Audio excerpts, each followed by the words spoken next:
the State Theater in Chamberlain, South Dakota, where tonight we're going to premiere our video that we made, or I should say short film.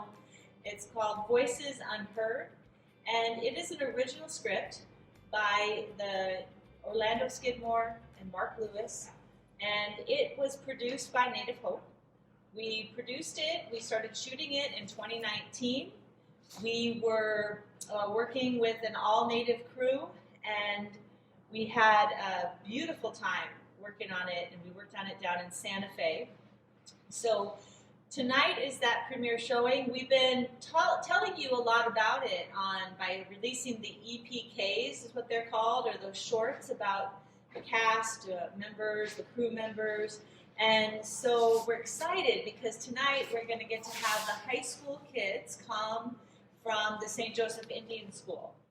They're going to get to enjoy some popcorn, and they're going to be the first audience to view Voices Unheard.